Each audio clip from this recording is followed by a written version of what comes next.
നമസ്കാരം. കാന്തല്ലൂരിൽ വീണ്ടും ഒരു ആപ്പിൾ കാലം. രാജ്യത്തെ മികച്ച ടൂറിസം വില്ലേജിനുള്ള അവാർഡ് നേടിയ ശേഷമുള്ള ആദ്യ ആപ്പിൾ കാലം ആഘോഷമാക്കാനുള്ള ഒരുക്കത്തിലാണ് കർഷകരും നാട്ടുകാരും. കാന്തല്ലൂരിൽ വീണ്ടും ഒരു ആപ്പിൾ കാലം. രാജ്യത്തെ മികച്ച ടൂറിസം വില്ലേജിനുള്ള അവാർഡ് നേടിയ ശേഷമുള്ള ആദ്യ ആപ്പിൾ കാലം ആഘോഷമാക്കാനുള്ള ഒരുക്കത്തിലാണ് കർഷകരും നാട്ടുകാരും.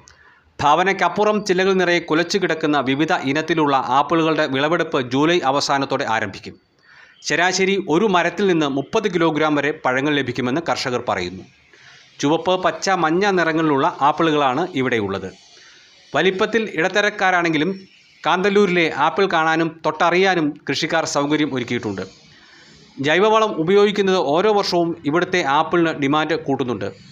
ഒറ്റത്തവണ 80ഓളം എണ്ണം കായ്ക്കുന്ന ആപ്പിൾ മരങ്ങളുള്ള കാന്തല്ലൂരിലെ ചീനി ഹിൽസ് ഫാം സന്ദർശകരുടെ ശ്രദ്ധാകേന്ദ്രമായി മാറിക്കഴിഞ്ഞു. കൂടാതെ തോപ്പിൽ ജോർജ്, അശോകവനം, കൊച്ചുമണ്ണിൽ ബാബു, ഐസക്, പെരുമാൾ സ്വാമി, പുതുശ്ശേരി ജോർജ് എന്നിവരുടെ കൃഷിയിടങ്ങളിലും ആപ്പിൾ കാണാൻ സാധിക്കും.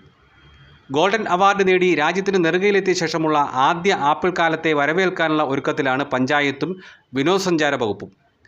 ആപ്പിൾ തോട്ടങ്ങൾ കാണാൻ കാന്തല്ലൂർ മലനിരകൾ തേടി വിനോദസഞ്ചാരികൾ എത്തിത്തുടങ്ങി.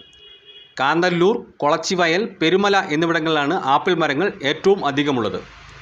കടുത്ത വേനൽക്കാലം ആയിരുന്നതിനാൽ പഴങ്ങളുടെ എണ്ണത്തിൽ കുറവ് വന്നതായി കർഷകർ പറയുന്നു.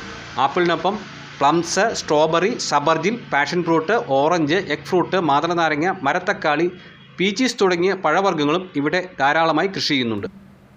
M4 മലയാളം, ഇടുക്കി.